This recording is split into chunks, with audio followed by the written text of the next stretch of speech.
പ്രിയപ്പെട്ട സുഹൃത്തുക്കളെ, good morning. എല്ലാവർക്കും കട്ടൻ ചായ 57 അധ്യായത്തിലേക്ക് സ്വാഗതം. ഇന്നത്തെ സന്തോഷ വാർത്ത, നമ്മുടെ സബ്സ്ക്രൈബേഴ്സ് 1598 പേരായി. ഈ 1598 പേരെയും ഈ പ്രോഗ്രാമിലേക്ക് സ്വാഗതം ചെയ്യുന്നു. എന്നും ഉണ്ടാക്കുന്ന പോലെ തന്നെ ഇന്നും നമ്മളൊരു ചായ ഉണ്ടാക്കുന്നു. അതൊരു കട്ടൻ ചായ. കാരണം അതിനകത്ത് നമ്മൾ പഞ്ചസാര ഇടുന്നില്ല, പാലിടുന്നില്ല. അപ്പോൾ പാലും പഞ്ചസാരയും ഇല്ലാത്ത ചായയെ പഴയ കാലത്ത് കട്ടൻ ചായ എന്നും സുലൈമാൻ എന്നും പറയുന്നു.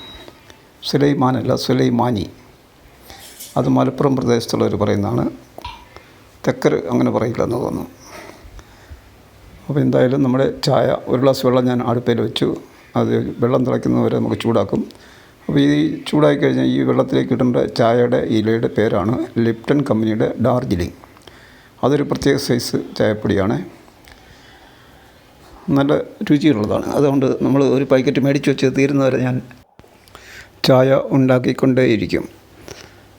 അപ്പം വെള്ളം തിളച്ച വെള്ളം നമ്മൾ അതിൻ്റെ മെഷീൻ്റെ സ്വിച്ച് ഓഫ് ചെയ്യണം. സ്വിച്ച് ഓഫ് ചെയ്യുമ്പം വെള്ളം പെട്ടെന്ന് നിൽക്കുന്നു. അപ്പോൾ നമ്മൾ ആ ചായയുടെ ഇല ഇടുന്നു. അപ്പം സ്വിച്ച് ഓഫ് ചെയ്തു. വെള്ളത്തിൻ്റെ തിളപ്പ് നിന്നു. ആ പൊടി നമ്മൾ ഇട്ടു. അപ്പം ചായയുടെ ആ പ്രോസസ്സ് വർക്ക് തീർന്നിരിക്കുകയാണ്. ഇനി ഇതിനെ ഒരു ഗ്ലാസ്സിലേക്ക് പകരണം. ഗ്ലാസ്സിലേക്ക് പകർന്നിട്ട് വേണം നമുക്കിതിനെ കുടിക്കാനായിട്ട്. അപ്പം ഗ്ലാസ്സൊക്കെ എടുത്തുകൊണ്ട് വന്നു. അതിൻ്റെ അടുത്ത് വേണം. അപ്പോൾ ഈ നിങ്ങൾ ചോദിക്കുന്നത് ഇതൊന്ന് അരിച്ചെടുക്കാൻ പറ്റും ചോദിക്കും. അപ്പോൾ അരിച്ചെടുത്ത് കഴിഞ്ഞാൽ കുഴപ്പം എന്നാന്ന് വെച്ച് കഴിഞ്ഞാൽ ഒരു കുഴപ്പമില്ല. പക്ഷേ ഇത് നമ്മളിത് ഇരിക്കുന്നവരും ഈ അടുത്ത അതിൻ്റെ പ്രോസസ്സ് കുറേ ഉണ്ട്. അപ്പോൾ അത് ഇരിക്കുന്നവരും ഇതിൻ്റെ കടുപ്പം കൂടി വരും.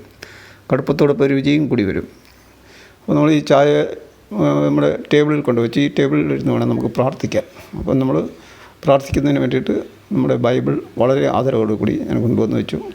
നമുക്ക് വചനം കിട്ടുന്നത് ഫാദർ മാത്യു വൈലാമണ്ണിൽ അച്ഛൻ്റെ ഡെയിലി ബ്ലെസ്സിങ് എന്ന് പറയുന്ന പ്രാർത്ഥനാ പരമ്പരയിലെ ഇന്നത്തെ പ്രാർത്ഥനയുടെ ഭാഗത്തിൽ നിന്നാണ്. ഇന്നത്തെ വചനം ഉൽപ്പത്തിയുടെ പുസ്തകം 7-ാം അധ്യായത്തിൽ 19-ാമത്തെ തിരുവചനമാണ്. അത് ഞാൻ വായിക്കാം. ഉൽപ്പത്തിയുടെ പുസ്തകം അധ്യായം 7, ജലപ്രളയം. 19-ാമത്തെ തിരുവചനം. ജലനിരപ്പ് വളരെ ഉയർന്നു. ആകാശത്തിന് കീഴെ തലയുയർത്തി നിന്ന സകല പർവ്വതങ്ങളും വെള്ളത്തിനടിയിലായി. വചനം ഇത്രയേ ഉള്ളൂ. ഈ പ്രോഗ്രാം കണ്ടുകൊണ്ടിരുന്ന എല്ലാവരെയും ദൈവം അനുഗ്രഹിക്കട്ടെ എന്ന് പ്രാർത്ഥിക്കുന്നു. നാളെ വീണ്ടും കാണുന്നവരെ എല്ലാവർക്കും നന്ദി പറയുന്നു. അതുവരെ നമസ്കാരം. Good bye.